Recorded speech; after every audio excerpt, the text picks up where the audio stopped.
আসসালামু আলাইকুম dear students, আশা করি তোমরা ভালো আছো এবং ঘরে আছো। সকলের স্বাস্থ্যবিধি এবং সামাজিক দূরত্ব মেনে চলছো। তোমরা যে যেখান থেকে এই লাইভ ক্লাসে যুক্ত আছো সবাইকে শুভেচ্ছা। আজ আমি ষষ্ঠ পর্বের থার্মোডাইনামিক্স অ্যান্ড হিট ইঞ্জিন এই বিষয়টি তোমাদের সাথে আলোচনা করব। আশা করি তোমরা সবাই আমার সাথে থাকবা।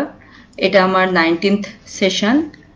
শিক্ষার্থীরা, আমি গত সপ্তাহে চ্যাপ্টার 9 থেকে কোশ্চেন অ্যান্সার এবং প্রবলেম সলভ করেছি। এখন আমি চ্যাপ্টার 10 থেকে গুরুত্বপূর্ণ কিছু বিষয় আলোচনা করব। সুপ্রিয় শিক্ষার্থীবৃন্দ, এখন আমি আমার প্রেজেন্টেশন অংশে চলে যাচ্ছি। Welcome to our presentation session 19th।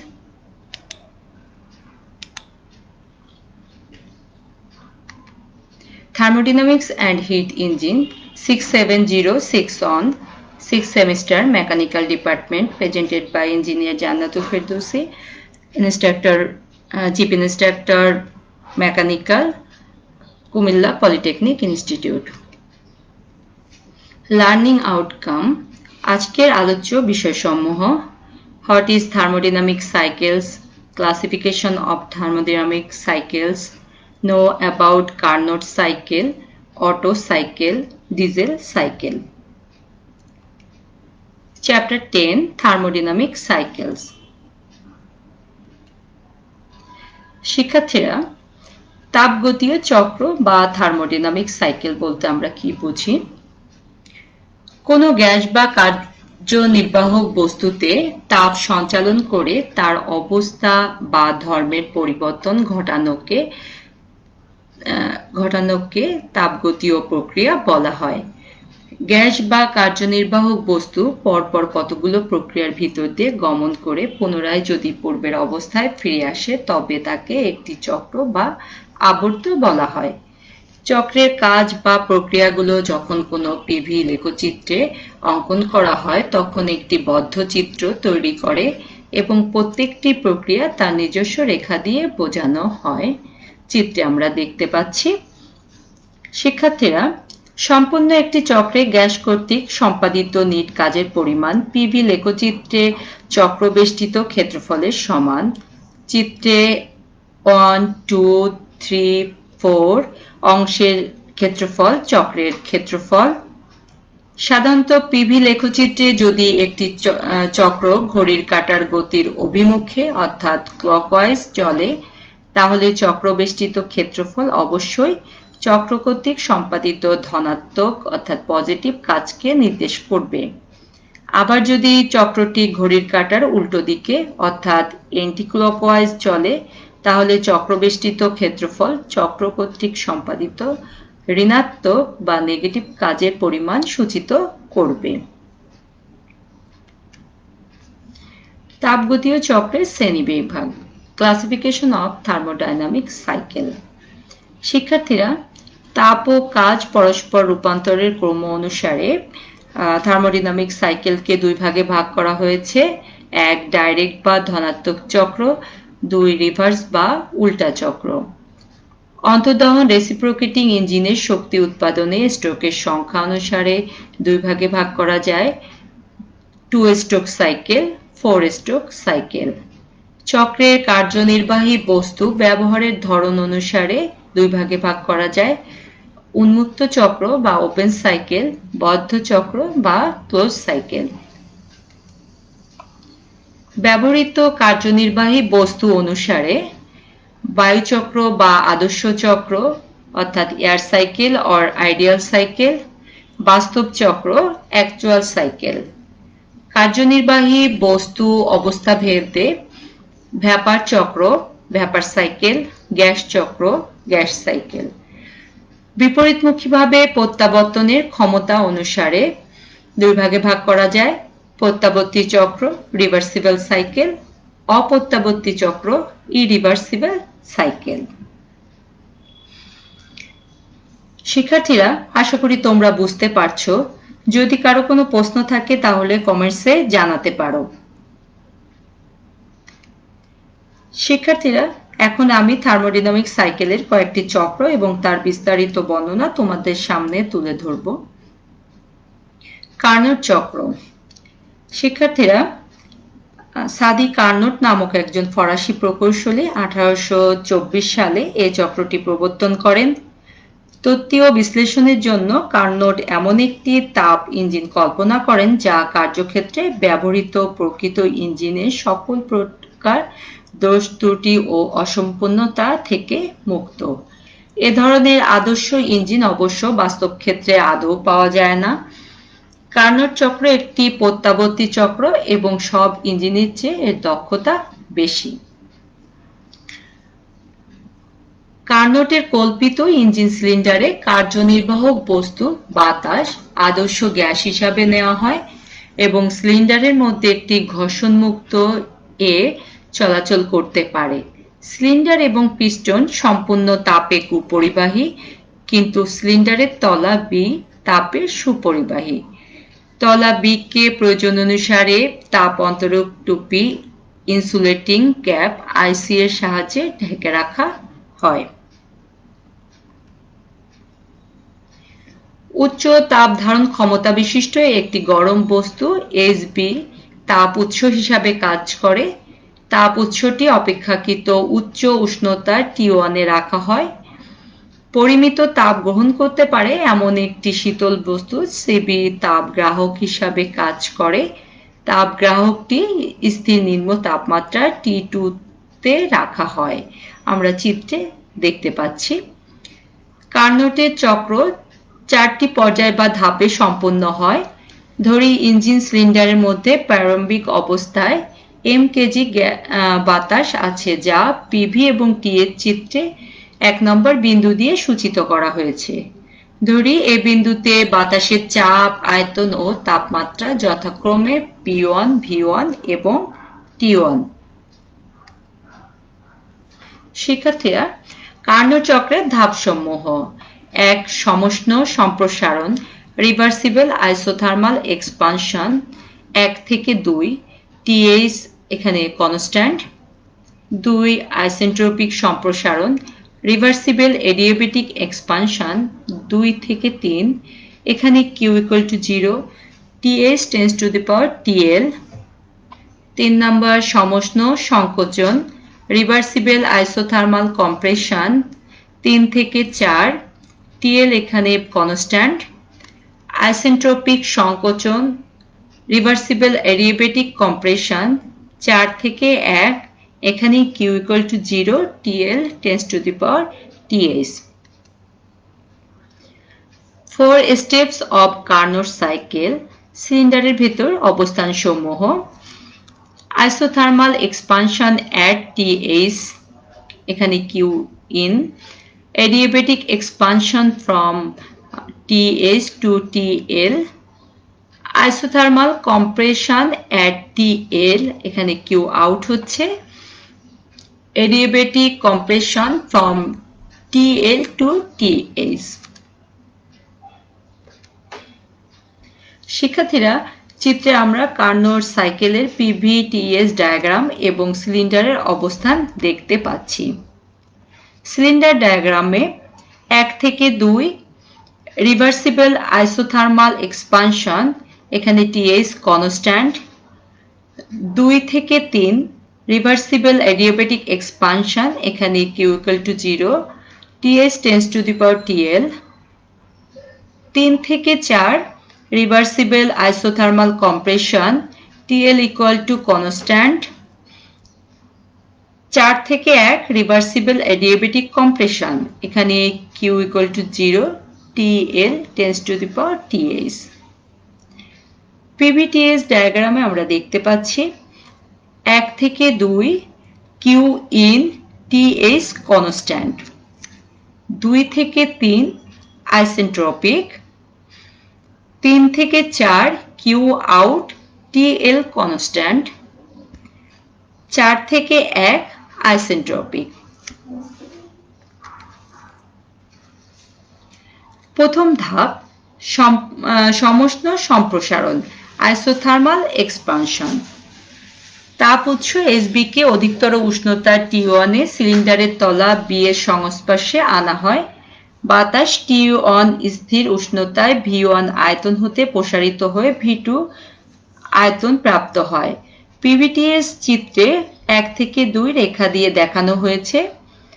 তাপ উৎস হতে বাতাস সম্পূর্ণ তাপ গ্রহণ করে এবং তা বাহ্যিক কাজ সম্পাদনে ব্যয় হয়। অতএব সর্বকৃত তাপ ইকুয়াল টু স্থির তাপমাত্রায় প্রসারণের ফলে অনুদিত কাজ। Q 1 থেকে 2 equal to P1 V1 log E V2 ভাগ V1। আমরা অষ্টম চ্যাপ্টারে এই সূত্রটি দেখেছি কিভাবে আসে। সেখান থেকে আমরা লিখতে পারি যেহেতু P1 V1 equal to mR T1,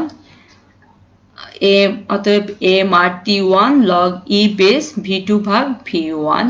আবার আমরা লিখতে পারি mR T1 log E base R, যেখানে R ইকুয়াল টু সম্প্রসারণ অনুপাত equal to V2 by V1। log E বেসকে যদি আমরা log 10 বেজে নেই তাহলে আমরা 2.3 দিয়ে গুণ করব।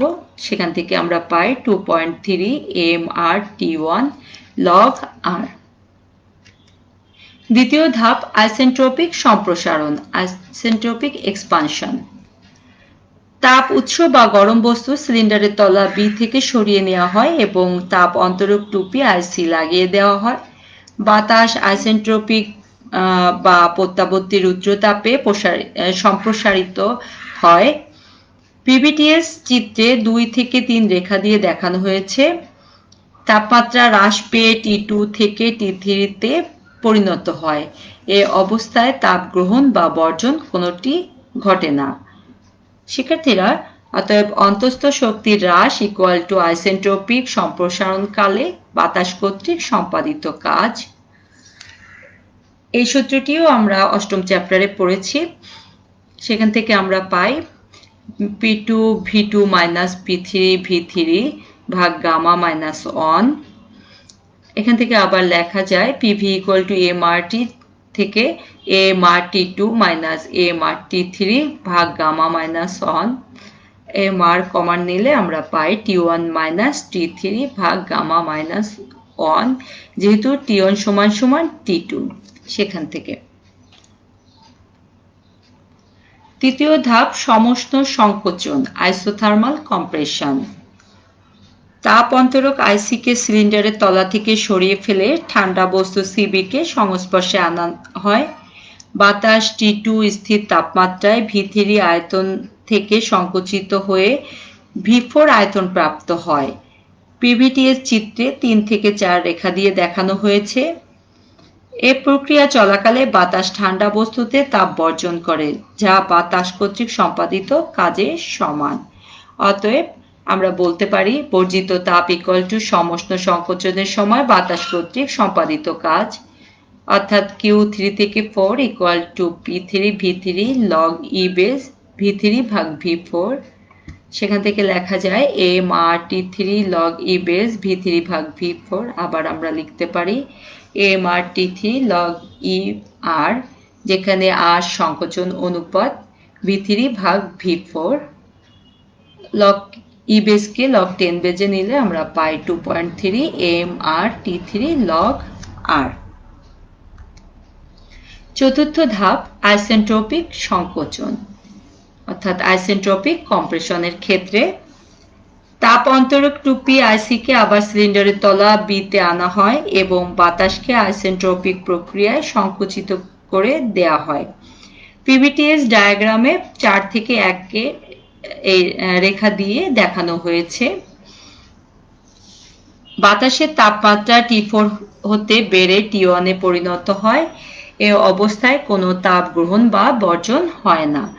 অতএব অন্তঃস্থ শক্তির হ্রাস ইকুয়াল টু আমরা বলতে পারি আইসেন্ট্রপিক সংকোচনে সম্পাদিত কাজ equal to P1 V1 minus P4 V4 ভাগ গামা মাইনাস 1 ইকুয়াল টু আমরা লিখতে পারি, যেহেতু PV ইকুয়াল টু mRT, সেখান থেকে আমরা লিখতে পারি mRT1 minus mRT4 ভাগ গামা মাইনাস 1। যেহেতু T3 সমান T4, সেখান থেকে আবার লেখা যায় mR কমন নিয়ে mRT1 minus T3 ভাগ গামা মাইনাস 1। আমরা জানি সম্পাদিত কাজ W = সরবরাহকৃত তাপ মাইনাস বর্জিত তাপ। সেখান থেকে আমরা পাই 2.3 mRT1 log R minus 2.3 mRT3 log R। আমরা যদি 2.3 mR log R কমন নিই তাহলে আমরা পাই 2.3 mR log R into T1 minus T3। এবং আমরা জানি দক্ষতা অর্থাৎ efficiency এটা equal to সম্পাদিত কাজ ভাগ সরবরাহকৃত তাপ। মানগুলো যদি আমরা বসাই তাহলে আমরা পাই 2.3 mR log R T1 minus T3 যেটি আমরা পেয়েছি ভাগ সরবরাহকৃত তাপ 2.3 mR T1 log R। উপর নিচে কাটাকাটি করলে আমরা পাই T1 minus T3 ভাগ T1। আবার একে যদি আমরা ভাগ করি তাহলে পাই 1 minus T3 ভাগ T1। আমরা জানি আইসেন্ট্রপিক সম্প্রসারণ 2 থেকে 3 এর জন্য T2 ভাগ T3 equal to V3 ভাগ V2 to the power gamma minus 1 অথবা T1 ভাগ T3 যেহেতু T2 সমান T1 সেখান থেকে লেখা যায় equal to V3 ভাগ V2 to the power gamma minus 1। একে আমরা 1 নম্বর সমীকরণে ধরলাম। অনুরূপভাবে আইসেন্ট্রপিক সংকোচন 4 থেকে 1 এর জন্য T1 ভাগ T4 equal to V4 ভাগ V1 to the power gamma minus 1 অথবা T1 ভাগ T3 equal to V4 ভাগ V1 to the power gamma minus 1 লেখা যায় যেহেতু T4 সমান T3। একে 2 নম্বর সমীকরণ ধরি। সমীকরণ 1 ও 2 থেকে আমরা পাই V3 ভাগ V2 equal to V4 ভাগ V1 অথবা V2 ভাগ V1 equal to V3 ভাগ V4 equal to R, যেখানে R সংকোচন বা সম্প্রসারণ অনুপাত। অতএব আমরা লিখতে পারি T1 ভাগ T3 equal to R to the power gamma minus 1 অথবা T3 ভাগ T1 equal to 1 by R to the power gamma minus 1 এভাবেও আমরা লিখতে পারি।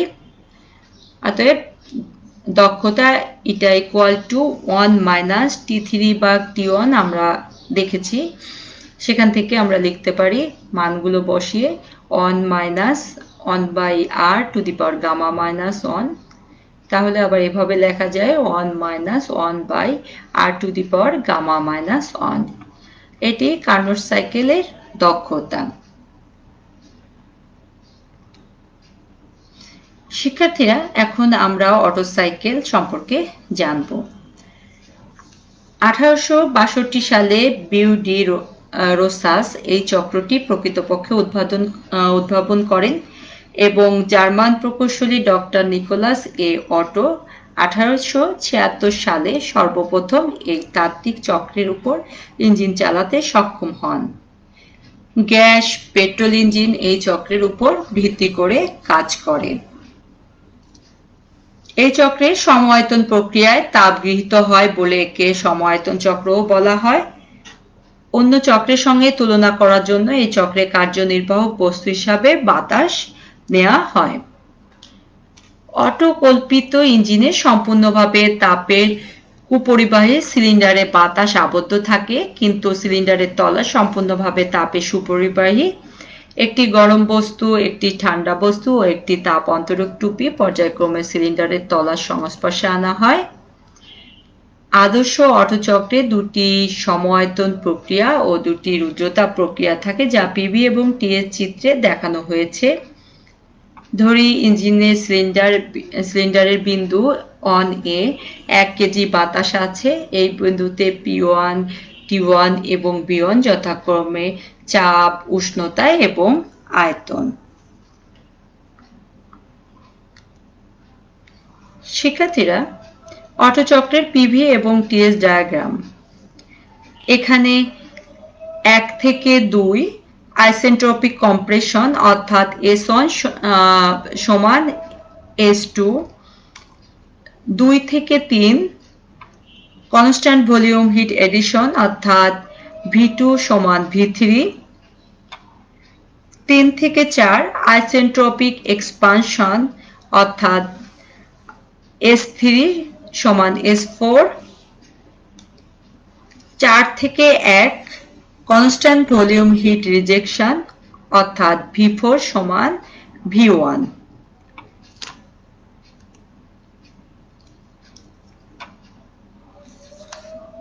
1 থেকে 2 আইসেন্ট্রপিক কম্প্রেশন অর্থাৎ Win। 2 থেকে 3 কনস্ট্যান্ট ভলিউম হিট এডিশন অর্থাৎ Qin। 3 থেকে 4 আইসেন্ট্রপিক এক্সপানশন অর্থাৎ Wout। 4 থেকে 1 কনস্ট্যান্ট ভলিউম হিট রিজেকশন অর্থাৎ Qout। অটো চক্রের ধাপসমূহ আমরা এখন দেখব। প্রথম ধাপ আইসেন্ট্রপিক কম্প্রেশন। তাপ অন্তরক টুপি আইসি সিলিন্ডারের তলার সংস্পর্শে আনা হয়। পিস্টন বিন্দু 2 এ আসা পর্যন্ত বাতাস রুদ্রতাপে সংকুচিত হয়। পিভিটিএস চিত্রে 1 থেকে 2 রেখা দিয়ে দেখানো হয়েছে। চাপ ও উষ্ণতা বৃদ্ধি পেয়ে P2 এবং T2 হয়, কিন্তু আয়তন হ্রাস পেয়ে V2 হয়। রুদ্রতাপ সংকোচনের সময় কাজ সম্পাদন হয়। দ্বিতীয় ধাপ কনস্ট্যান্ট ভলিউম হিটিং। তাপ অন্তরক টুপি সরিয়ে গরম বস্তু সিলিন্ডারের তলার সংস্পর্শে আনা হয়। সম আয়তন প্রক্রিয়ায় বাতাস তাপ গ্রহণ করে। পিভিটিএস চিত্রে 2 থেকে 3 রেখা দিয়ে এটি দেখানো হয়েছে। এই ধাপে উষ্ণতা বৃদ্ধি পেয়ে T3 হয়। অতএব বাতাস কর্তৃক গৃহীত তাপ Q2 থেকে 3 ইকুয়াল টু আমরা লিখতে পারি mCv T3 মাইনাস T2, যেহেতু সম আয়তন সেখান থেকে আমরা পাই। তৃতীয় ধাপ গরম বস্তু সরিয়ে তাপ অন্তরক টুপি পুনরায় সিলিন্ডারের তলার সংস্পর্শে আনা হয়। পিস্টন বিন্দু 4 এ পৌঁছানো পর্যন্ত বাতাস রুদ্রতাপে সম্প্রসারিত হয়। পিভিটিএস চিত্রে 3 থেকে 4 রেখা দিয়ে দেখানো হয়েছে। P3 ও T3 চাপ ও উষ্ণতা হ্রাস পেয়ে P4 ও T4 এ রূপান্তরিত হয়।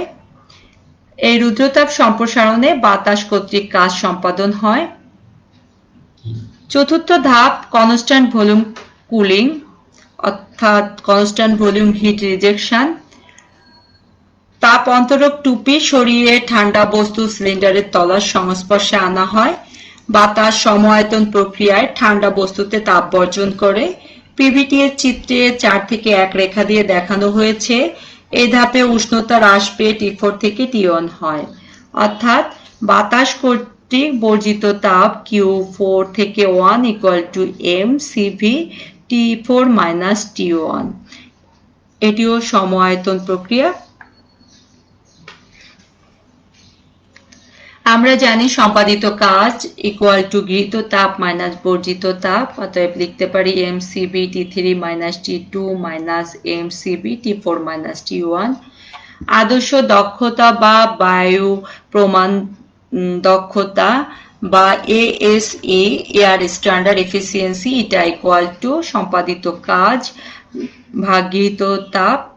মানগুলো যদি আমরা বসাই সেখান থেকে আমরা কমন নিয়ে বাদ দিলে আমরা পাই 1 মাইনাস T4 মাইনাস T1 ভাগ T3 মাইনাস T2। এখান থেকে আবার T1 কমন নিলে আমরা পাই 1 মাইনাস T1 ইন্টু T4 ভাগ T1 মাইনাস 1। নিচে T2 কমন নিলে পাই T2 ইন্টু T3 ভাগ T2 মাইনাস 1। একে আমরা 1 নম্বর সমীকরণ দিয়ে প্রকাশ করি। আমরা জানি 1 থেকে 2 রুদ্রতাপ সংকোচনের জন্য T1 ভাগ T2 ইকুয়াল টু V2 ভাগ V1 to the power gamma minus 1। এখানে আমরা লিখতে পারি 1 by R to the power gamma minus 1, যেহেতু V1 ভাগ V2 ইকুয়াল টু R। অনুরূপভাবে 3 থেকে 4 রুদ্রতাপ প্রসারণের জন্য T4 ভাগ T3 ইকুয়াল টু V3 ভাগ V4 to the power gamma minus 1 equal to 1 by R to the power gamma minus 1, যেহেতু V4 ভাগ V3 equal two V1 ভাগ V3 ইকুয়াল টু R। উপরের সম্পর্ক থেকে আমরা পাই T1 ভাগ T2 সমান সমান T4 ভাগ T3 equal to 1 by r to the power gamma minus 1 এবং T4 ভাগ T1 ইকুয়াল টু T3 ভাগ T2। এই মান 1 নম্বর সমীকরণে বসিয়ে আমরা পাই ASE equal to 1 minus T1 ভাগ T2 equal to 1 minus 1 by r to the power gamma minus 1। শিক্ষার্থীরা তোমরা বুঝতে পারছো তো? শিক্ষার্থীরা এখন আমরা ডিজেল চক্র সম্পর্কে জানবো। 1893 সালে ডক্টর রুডolf ডিজেল উচ্চ কম্প্রেশন রেশিও সহ উচ্চ তাপীয় দক্ষতা অর্জনের ধারণা নিয়ে এই চক্রের উদ্ভাবন করেন। এটি একটি গুরুত্বপূর্ণ চক্র যার উপর ভিত্তি করে সকল ডিজেল ইঞ্জিন কাজ করে। এই চক্রে সমচাপ প্রক্রিয়ায় তাপ গৃহীত হয় বলে একে সমচাপ চক্র বলে। কল্পিত ইঞ্জিনের বায়ুপূর্ণ সিলিন্ডার ওয়াল সম্পূর্ণ তাপের কুপরিবাহী, কিন্তু তলদেশ সম্পূর্ণ তাপের সুপরিবাহী। একটি গরম বস্তু, একটি ঠান্ডা বস্তু, একটি তাপ অন্তরক টুপি বিভিন্ন পর্যায়ে সিলিন্ডারের সংস্পর্শে আনা হয়। আদর্শ ডিজেল চক্র দুটি রুদ্রতাপ, একটি সমচাপ এবং একটি সম আয়তন প্রক্রিয়া নিয়ে গঠিত। ডিজেল চক্রে PV/TS ডায়াগ্রাম। এখানে 1 থেকে 2 আইসেন্ট্রপিক কম্প্রেশন অর্থাৎ S কনস্ট্যান্ট, 2 থেকে 3 কনস্ট্যান্ট প্রেসার হিট এডিশন অর্থাৎ P কনস্ট্যান্ট, 3 থেকে 4 আইসেন্ট্রপিক এক্সপানশন অর্থাৎ S কনস্ট্যান্ট, 4 থেকে 1 কনস্ট্যান্ট ভলিউম হিট এডিশন অর্থাৎ heat rejection, constant volume heat rejection অর্থাৎ V কনস্ট্যান্ট। চিত্রে 1 থেকে 2 আইসেন্ট্রপিক কম্প্রেশন অর্থাৎ WIN, 2 থেকে 3 কনস্ট্যান্ট প্রেসার হিট এডিশন অর্থাৎ QIN, 3 থেকে 4 আইসেন্ট্রপিক এক্সপানশন অর্থাৎ WOUT, 4 থেকে 1 কনস্ট্যান্ট ভলিউম হিট রিজেকশন অর্থাৎ QOUT। ধরি 1 নং অবস্থানে সিলিন্ডারের মধ্যে mkg বাতাস আছে। এই অবস্থানে P1, V1 এবং T1 যথাক্রমে চাপ, আয়তন এবং তাপমাত্রা। এখন আমরা ধাপগুলো দেখব। প্রথম ধাপ আইসেন্ট্রপিক কম্প্রেশন। বাতাস রুদ্রতাপে সংকুচিত হয়ে V1 আয়তন হতে V2 আয়তন দখল করে। P2, T2 এবং V2 তাপ যথাক্রমে চাপ, তাপমাত্রা এবং আয়তন। PV ডায়াগ্রামে 1 থেকে 2 রেখা দিয়ে দেখানো হয়েছে। দ্বিতীয় ধাপ কনস্ট্যান্ট প্রেসার হিট এডিশন। বাতাস সমচাপে তাপ গ্রহণ করে T2 তাপমাত্রা বৃদ্ধি পেয়ে T3 হয়। T3 এবং V3 যথাক্রমে তাপমাত্রা এবং আয়তন। PV/TS ডায়াগ্রামে 1 থেকে 2 থেকে 3 রেখা দিয়ে দেখানো হয়েছে। বাতাস কর্তৃক গৃহীত তাপ Q 2 থেকে 3 ইকুয়াল টু আমরা লিখতে পারি mCp T3 মাইনাস T2। তৃতীয় ধাপ আইসেন্ট্রপিক এক্সপানশন। বাতাস V3 আয়তন হতে রুদ্রতাপে সম্প্রসারিত হয়ে V4 আয়তন দখল করে। তাপমাত্রা T3 হতে T4 তাপমাত্রা হয়। PV/TS ডায়াগ্রামে দেখানো হয়েছে। চতুর্থ ধাপ কনস্ট্যান্ট ভলিউম হিট রিজেকশন। উত্তপ্ত বাতাস ঠান্ডা বস্তুতে সম আয়তনে তাপ বর্জন করে। তাপমাত্রা T4 হ্রাস পেয়ে T1 হয়। এটি PV/TS ডায়াগ্রামে 4 থেকে 1 রেখা দিয়ে দেখানো হয়েছে। তৃতীয় ধাপ হচ্ছে 3 থেকে 4 এবং চতুর্থ ধাপ 4 থেকে 1 এ দেখানো হয়েছে। অতএব বাতাস কর্তৃক বর্জিত তাপ Q 4 থেকে 1 equal two mCv T4 minus T1। আমরা জানি বাতাস কর্তৃক সম্পাদিত কাজ গৃহীত ইকুয়াল টু গৃহীত তাপ মাইনাস বর্জিত তাপ, সেখানে আমরা মানগুলো বসালে পাই MCP T3 minus T2 minus MCB T4 minus T1। বায়ুর প্রমাণ দক্ষতা এটা ইকুয়াল টু সম্পাদিত কাজ বা গৃহীত তাপ, মানগুলো বসিয়ে আমরা উপর নিচে কাটাকাটি করলে আমরা পাই অন মাইনাস সিবি ভাগ সিপি T4 মাইনাস T1 ভাগ T3 মাইনাস T2। সেখান থেকে আমরা মান বসাতে পারি সিপি ভাগ সিবি ইকুয়াল টু গামা, তাহলে 1 minus 1 by gamma T4 minus T1 ভাগ T3 মাইনাস T2। ধরি R equal to compression ratio, V1 ভাগ V2, rho equal to cut off ratio, V3 ভাগ V2, R1 ইকুয়াল টু সম্প্রসারণ ratio, V4 ভাগ V3, V1 ভাগ V3, যেহেতু V4 equal to V1 সমান সমান V1 ভাগ V2 ইন্টু V2 ভাগ V3 equal to R by rho লিখতে পারি। আমরা জানি 1 থেকে 2 রুদ্রতাপ সংকোচনের জন্য T2 ভাগ T1 ইকুয়াল টু V1 ভাগ V2 to the power gamma minus 1 equal to লেখা যায় R to the power gamma minus 1, সেখান থেকে লেখা যায় T2 equal to T1 R to the power gamma minus 1। অনুরূপভাবে 2 থেকে 3 সমচাপ তাপ সম্প্রসারণের জন্য আমরা লিখতে পারি V2 ভাগ T2 ইকুয়াল টু V3 ভাগ T3 অথবা T3 ভাগ T2 ইকুয়াল টু V3 ভাগ V2 ইকুয়াল টু রো, অতএব T3 equal to rho into T2, সেখান থেকে দেখা যায় rho into T1 R to the power gamma minus 1।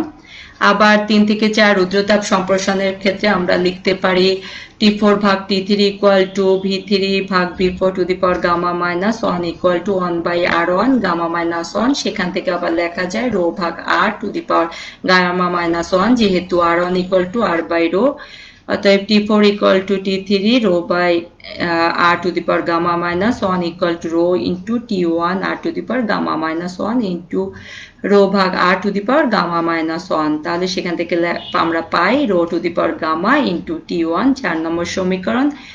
1 নম্বর সমীকরণে T2 T3 T4 এর মান বসালে আমরা পাই ASE equal to 1 minus 1 by gamma rho to the power gamma into T1 minus T1, নিচে rho into T1 R to the power gamma minus 1 minus T1 R to the power gamma minus 1, সেখান থেকে আমরা পাই 1 minus 1 by R to the power gamma minus 1 into rho to the power gamma minus 1 ভাগ rho gamma into rho minus 1।